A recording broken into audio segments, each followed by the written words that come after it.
안녕하세요. 오늘 당신이 보내주신 자료들 정말 흥미롭게 봤습니다. 이게 잃어버린 치아를 약으로 다시 자라게 한다니 거의 뭐 공상과학 같다는 이야기잖아요. 네, 그렇죠. 근데 이게 현실로 다가오고 있다니 오늘은 바로 이 기술, 임플란트를 넘어설 수도 있는 새로운 가능성 속으로 한번 깊이 들어가 보죠.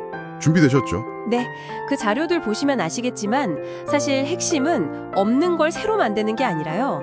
우리 몸 안에 이미 있는 그 치아를 만들 수 있는 잠재력을 깨우는 데 있습니다. 아, 깨운다. 네, 몸이 스스로 걸어둔 브레이크를 살짝 풀어주는 방식이죠. 그래서 이번 딥다이브는 이 기술의 원리가 뭐고 지금 어디까지 와 있는지, 그리고 이게 앞으로 당신의 치아 건강에 어떤 의미를 가질 수 있을지 그걸 좀 명확하게 파헤쳐보는 시간이 될 겁니다. 그 브레이크라는 표현이 되게 와닿는데요. 우리 몸의 치아가 너무 많이 자라는 걸 막는 단백질, USAG1이라고 하셨죠, 자료에? 이게 구체적으로 어떻게 작용하는 건가요? 아, 네. 그 USAG1 단백질이요. 이게 뭐냐면 치아 성장을 촉진하는 신호가 있어요.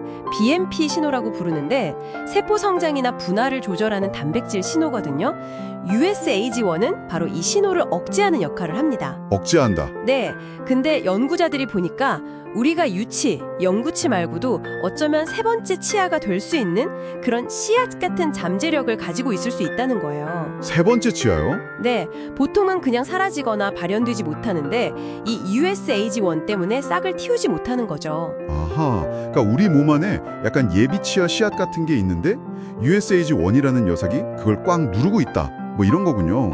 바로 그겁니다. 정확해요. 그래서 이 기술을 개발하는 곳이 일본의 토레젠 바이오파마라는 회사인데요. 아, 네, 잘 봤습니다. 교토대학에서 시작된. 맞습니다. 거기서 개발 중인 약 TRG-035라는 게 있는데 이게 일종의 항체예요. 이 항체가 USAG1에 딱 달라붙어서 기능을 못하게 막는 거죠. 기능을 막는다. 그러면 이제 억눌려 있던 BMP 신호가 다시 활성화되면서 잠자고 있던 치아 씨앗이 자라나서 완전한 자연 치아가 될 수 있다. 이게 기본적인 원리입니다. 일종의 봉인 해제 같은 거죠. 와, 봉인 해제라니 진짜 영화 같은데요. 이 토레젠 바이오파마 연구는 꽤 진척이 된 건가요? 네, 이미 그 쥐 실험이나 페럿 실험에서는 성공적으로 치아를 재생시켰다는 보고가 있습니다. 페럿이 사람하고 치아 구조가 꽤 비슷해서 중요한 실험 모델이거든요. 동물 실험은 성공했고 그럼 사람은요? 그리고 드디어 작년이죠. 2024년 9월부터 실제 사람을 대상으로 한 임상 일상 시험이 시작됐습니다. 교토대학병원에서요. 건강한 성인 남성 30명을 대상으로 하고 있습니다. 와, 드디어 인체 실험 단계군요. 일상 시험이면 보통 안전성 위주로 보는 거 아닌가요? 뭐 특별한 점이라도 있나요? 맞습니다. 일단은 안전성 확인이 주목표죠. 근데 여기서 좀 흥미로운 점은 대상자를 어금니가 최소 하나 없는 분들로 선정했다는 거예요. 어금니가 없는 분들? 왜죠? 혹시라도 약효가 좀 예상보다 강하게 나타나서 치아가 정말 자라날 경우에 그 빈 공간이 있으면 문제가 생기지 않도록 미리 대비하는 거죠. 굉장히 신중하게 설계한 겁니다. 안전을 최우선으로요. 한 11개월 정도 관찰할 예정이라고 합니다. 야, 정말 신중하네요. 안전을 최우선으로 고려했군요. 그럼 이 일상이 성공적으로 끝나면 그 다음 단계는 뭔가요? 2030년 상용화가 목표라고 하던데 계획이 좀 구체적으로 나와 있나요? 네, 일상이 잘 끝나면 다음 단계로는 선천적으로 치아가 몇 개 없이 태어나는 아이들 있잖아요. 2세에서 7세 사이 소아 환자들을 대상으로 유효성을 검증하는 임상시험을 계획하고 있습니다. 아, 아이들을 대상으로요? 네, 이런 선천성 무치증 같은 희귀 질환을 먼저 공략하면 희귀 의약품으로 지정받아서 신약 허가 과정을 좀 단축시킬 수 있거든요.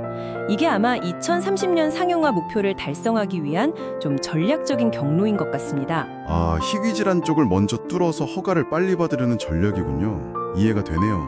그럼 이게 만약 상용화가 된다면 기존 치료법, 그러니까 임플란트랑 비교했을 때 당신이 보시기에 가장 큰 장점은 뭘까요?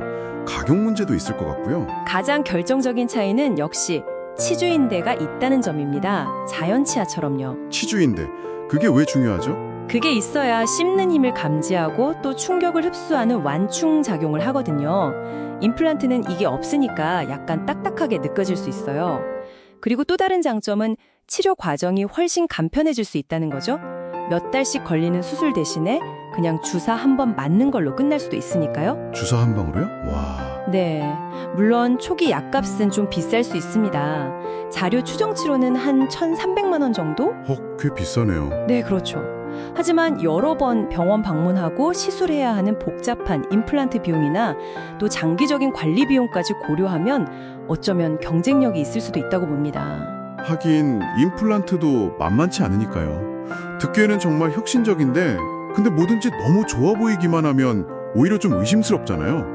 당신이 보신 자료들에서도 분명히 지적하는 과제 같은 게 있었겠죠. 아, 물론입니다. 당연히 아직 넘어야 할 산들이 있죠. 가장 큰 과제 중 하나는 재생되는 치아의 크기나 형태, 그리고 자라나는 정확한 위치를 얼마나 정밀하게 조절할 수 있느냐 하는 문제입니다. 아, 그렇죠. 엉뚱한 곳에 나거나 크기가 안 맞으면 곤란하니까요. 네.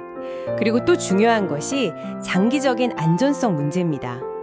오랫동안 사용했을 때 혹시 예기치 못한 다른 부작용은 없는지, 이런 부분들이 완전히 검증되어야 하고요. 아직은 초기 단계인 만큼 좀 신중하게 지켜볼 필요는 있습니다. 그렇군요.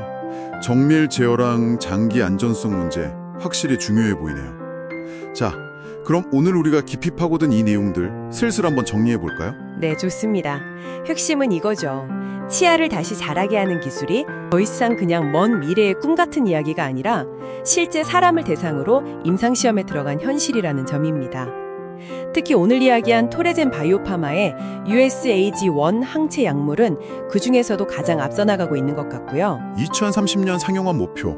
상당히 야심차 보이긴 하지만 또 희귀 질환을 시작으로 단계적으로 접근하는 전력을 보면 또 불가능한 목표는 아닐 수도 있겠다 싶기도 하고요. 글쎄요. 물론 일반적인 충치나 사고로 치아를 잃은 당신 같은 분들이 이 혜택을 보려면 그보다는 시간이 좀 더 필요하겠지만요. 맞습니다. 앞으로 한 2, 3년 안에 나올 초기 임상 결과가 이 기술의 미래를 가늠하는데 정말 중요한 지표가 될 것 같습니다. 네, 그렇죠. 마지막으로 당신께 한번 생각해 볼 만한 질문 하나 던져보면서 마무리할까 합니다. 어떤 질문이죠? 이 기술이 단순히 잃어버린 치아를 대체하는 것을 넘어서서요. 미래에는 혹시 노화나 질병으로 인한 치아 상실 그 자체를 예방하거나 관리하는 방식, 즉 치의학의 패러다임 자체를 바꿀 수도 있지 않을까요? 그냥 치료를 넘어서 예방의 가능성까지 한번 생각해 보시면 흥미로울 것 같습니다.